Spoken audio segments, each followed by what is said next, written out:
Heart of the order up for the Pilots. Kopus, Wade, Arpan. Kopus flew out to left his first time up, hitting .278 on the season. And the first pitch misses inside for ball 1. 2-1 game here, bottom of the 4th. Oregon State looking to extend that 19-game winning streak, #1 in the country. Fastball at the knees for a strike. Beavers 24-1 overall. The Pilots 6-21, but Portland playing much better baseball as of the last week and a half. Took their first series in West Coast Conference action, taking 2 of 3 from Santa Clara. And that fastball just misses outside. It was back at that series a 7-5 win. 7-4 loss, a 3-2 win. Most impressive thing about that 7-5 win, they trailed 4-0 after 2 innings. Yeah. And managed to come all the way back on a high hit ball to right center field. Lernick settles underneath it in time for the first out. And 1 away here in the 4th. Over here, Kevin Wade, he popped up to short his first time up. Yeah, every program's got that guy that seems like they've been there 1,000 years in every sport. Wade seems like that guy. Big kid, 6'6", lumbers up there. Like, I think he was on the Pilots when Pat Casey was playing for them. First pitch misses.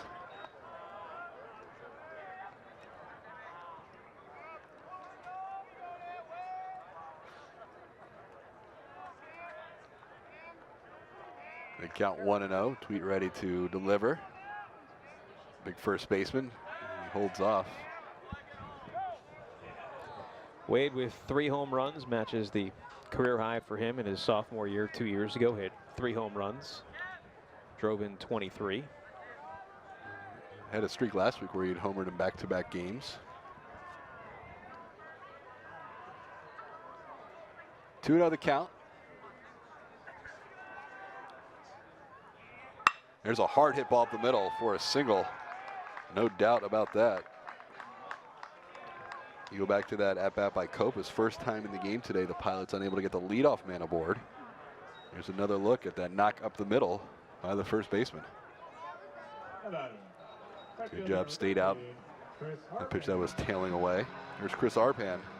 Well, he got the solo home run in the 2nd inning. A line drive that just cleared the fence. Looks like we may have a pitching change here already. And we are indeed going to get a pitching change. All right, so we'll take a short break. Good ball game here on the Bluff tonight. It's a 2-1 game. The Pilots have a man aboard here in the 4th. Back after this timeout on the W.TV.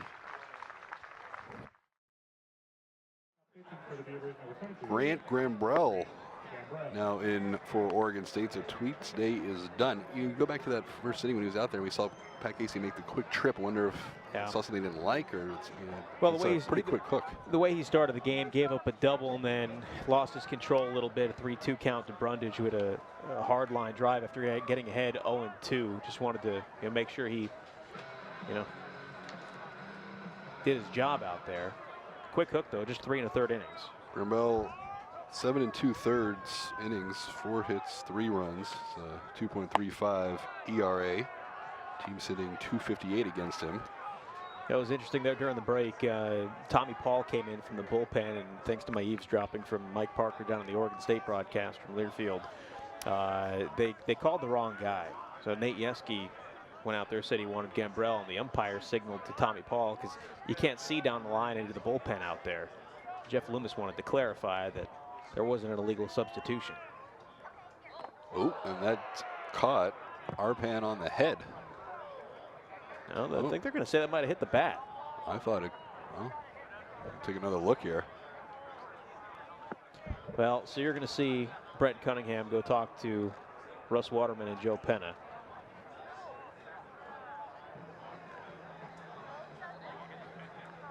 That might have got the bat. That looked like it hit off the bat, then off of his helmet.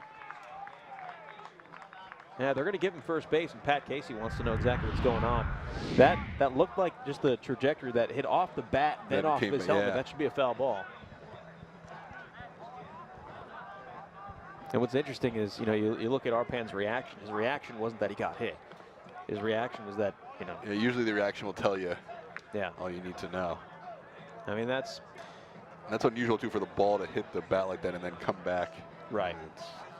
And if you're Arpan, I mean, they teach you from the time you're a little kid. When the ball comes up and in, you drop the head of the bat. So something like that doesn't happen. I mean, they might get bailed out with the call here that you get a runner at first and second instead of having a foul ball with a runner on first. But if he drops that bat, it's a pass ball. Maybe you have Gretler get to it, but then you've got a runner on second, and Arpan's got an opportunity to hit.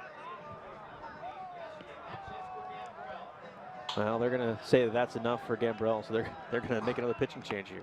All right. Well, let's take another look before we go to break here. Yeah, that hit off the bat first. Pat Casey's got a legit complaint there. Well, Gambrell's day is done. One pitch, credited with a hit batter. We'll take a break. Oregon State on top 2-1.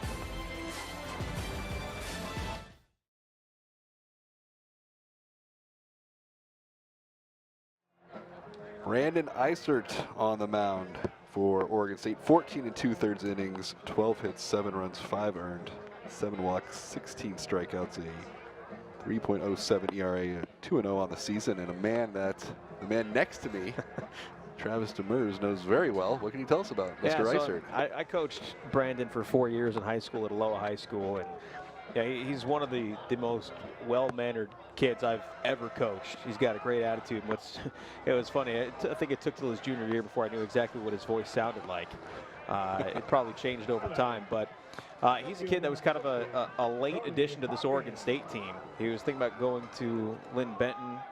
He was getting a look here at the University of Portland. Nate Yeske came in and offered him late, and they weren't really sure he was going to get a ton of time.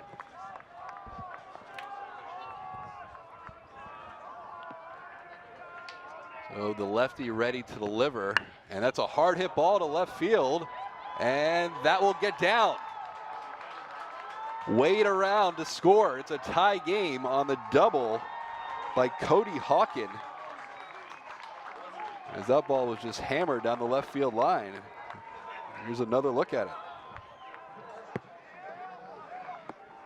Yeah, a fastball that just stayed over the middle of the plate, and you could see that Eisert missed his spot. Gretzler's glove floated back over the middle of the plate. He just drilled that down the line for a RBI double. 2-2 game on the RBI double as Hawken ripped it to left, scoring Wade. And the Pilots 2 more in scoring position for Ryan Hoogerwerf, who struck out looking his first time up. Eisert, and the fastball misses low. You know, Eisert doesn't throw terribly hard. You know, he throws, you know, mid-80s, may top out in the high 80s a little bit, but he's got a very deceptive delivery. And that's one of the things that Pat Casey noticed about him early in camp. You know, Nick Madrigal, some of the other guys said that this kid's delivery is hard to pick up, so they gave him a shot some of the games down in Arizona, and he pitched well. Eisert ready, fastball on the corner, a nice looking pitch for a strike.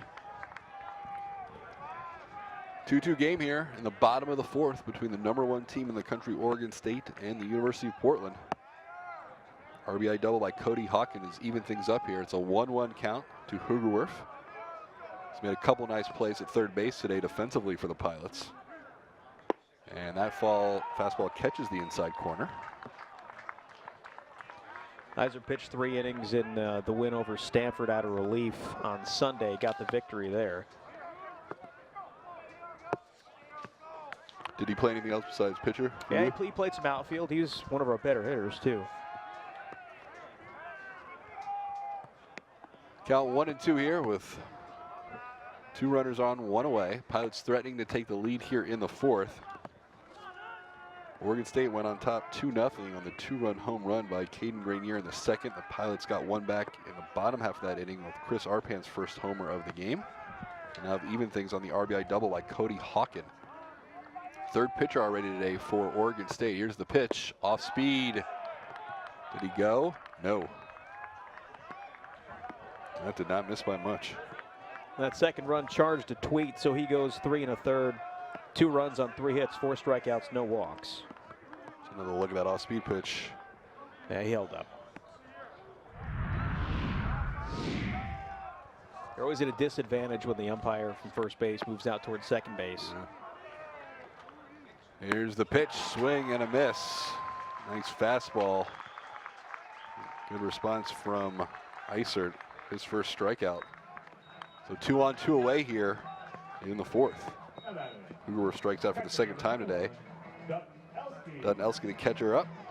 Freshman batting 195, struck out his first plate appearance in the 2nd. I saw this matchup with Eisert against Elski summer ball a couple of years ago. I couldn't tell you what happened. Just remember we were playing Lake Ridge in a summer game, and Eisert threw against Elski. 2 on for the Pilots here. It's a 2-2 game. Elski's going to call time. Elski was one of those kids that you can just tell has it, and not to say anything poorly about his teammates, but he stood out over the rest of his Lake Ridge teammates when we got a chance to play against them. Just a freshman, and that ball misses outside. Elski getting the start behind the plate tonight. He split some time this year with Devin Kopis. Elski 8 hits, 3 runs on the season. Just a freshman.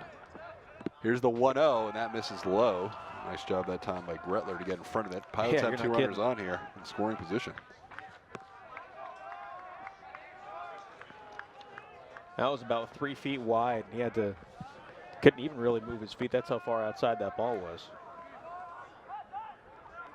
Graham-Rell, just 1 pitch thrown in relief. Hit Arpan officially. Unofficially hit his bat. Runners on 2nd and 3rd here for the Pilots, threatening to take the lead in the bottom of the 4th in a 2-2 game. Eisert sets the fastball. Strike. Right down the heart of the plate. Yeah, from our angle here, height is kind of tough to tell.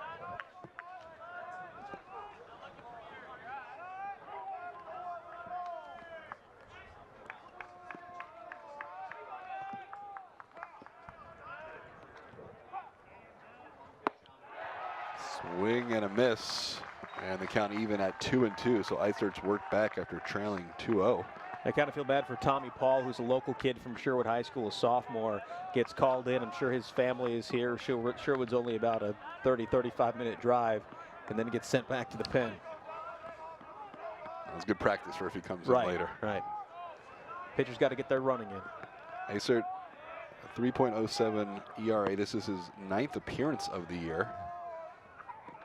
Here's the 2-2. Just misses outside, full count.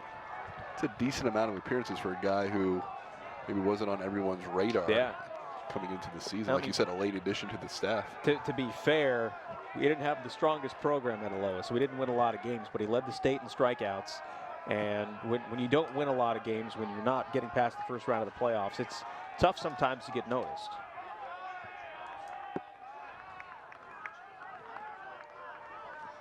Pilots started out the inning. Kopis flew out to right field. Wade singled on a bullet up the middle. Arpan got hit by a pitch. Hawk in the RBI double as he drilled one down the left field line. Hugerwerf struck out. Elski ready. Here's the 3-2. It's a nice job to stay alive. This is a big spot here for the Pilots because I don't know how many opportunities they're going to have with 2 runners in scoring position, and they've already chased the starter out of the game. They've gotten into the bullpen. Oregon State has a deep bullpen, but anytime you can get through that and force those guys to throw a lot of pitches, then you start to get in their head a little bit too, and you've got to take advantage of the opportunities when you have them. Just go back to the top of the first one. Matt Kelly led off with a double and more than unable to do anything with it. 2-2 on the scoreboard, 3-2 the count, 2 runners on in scoring position for the Pilots. Here's the 3-2 from Eisert. Fastball low, and the bases are loaded here in the 4th. Nice job by the number 8 hitter, Dutton-Elski, to lay off that pitch, and that'll bring up the number 9 hitter, Michael Forgione, who grounded out to 3rd his first time up. I tried to lay down the bunt. Did a fairly good job, but a better defensive play by Andy Atwood.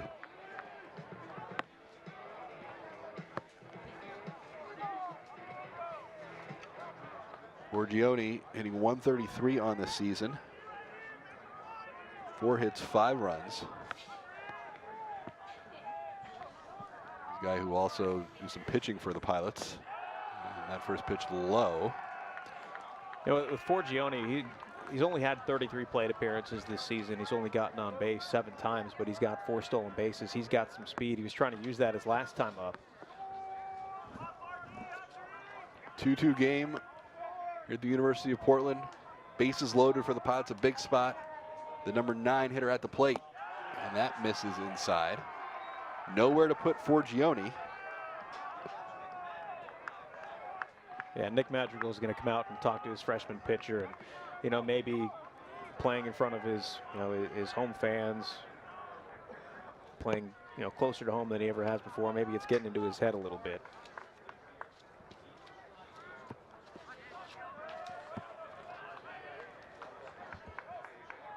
Bases loaded here for Portland. Forgione at the plate in a 2-2 game in the bottom of the 4th. A chance to give the Pilots the lead. Here's the pitch. And that misses. Like you said, it's a little tough for us to get an exact look at where these pitches are coming in. They look over the plate, so must be just out of the zone. I mean, my eyes are bad anyway, but the pitch that was called a strike looked like a ball, and that looked like a strike. Ball 4, and Portland's going to take the lead as Isert issues back-to-back walks in the 4th. Arpan comes in to score. And that run's going to be charged to Grant Gambrell. So Gambrell officially 0 innings pitched, 1 hit by pitch, 1 earned run.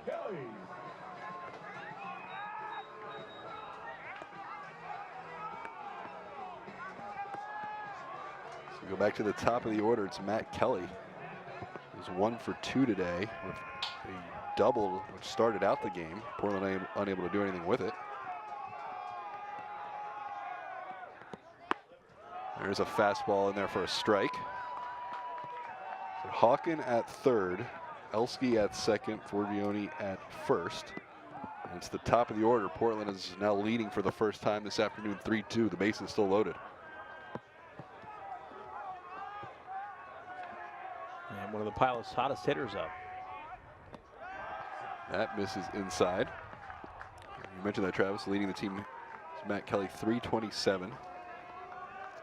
Has now 6 doubles on the year. His 33 hits lead the team. 9 RBIs. Chance for a big spot here to add on a couple more to that. Portland on top, 3-2. Bottom of the 4th with the bases loaded. Here's the 1-1. Swing and a miss. Chase that fastball upstairs. Yeah. When a guy's missing with his control, you've got to be aware that he's missing the zone. He's missed a lot, really all over the place. That's a pitch that's tough to swing at.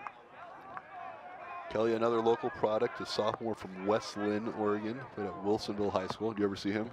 No, but Wilsonville's got a really, really good 5A program. One of the best in the state. Really, all the athletics there at Wilsonville. Bases loaded, 1-2 count, 2 away here in the 4th. Fouls it straight back to stay alive. Wilsonville just won the 5A state championship in basketball. I think they got to the state championship game in football too. They're always a playoff team in football. Yep. Pencil them in. And their quarterback, can't remember why, I can't think of his name right now, but he's headed to Washington State next year.